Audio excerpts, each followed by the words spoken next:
ভারতের সর্বোচ্চ পর্বতশৃঙ্গের নাম কি?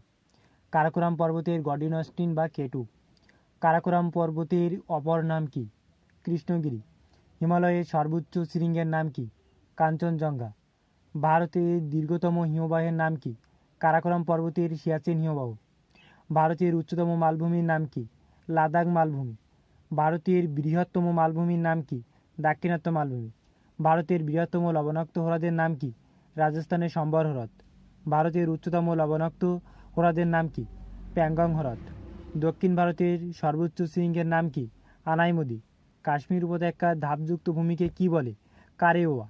মেঘালয় মালভূমি কোন মালভূমির অংশ? ছোটনাগপুর মালভূমি। অরুণাচল হিমালয়ের সর্বোচ্চ শৃঙ্গের নাম কি? কাংটো। পশ্চিমবঙ্গের সর্বোচ্চ শৃঙ্গের নাম কি? সান্দাকফু। ভারতের দ্বিতীয় উচ্চতম পর্বতশৃঙ্গের নাম কি? কাঞ্চনজঙ্ঘা। কোন শৈলশিরা ভারত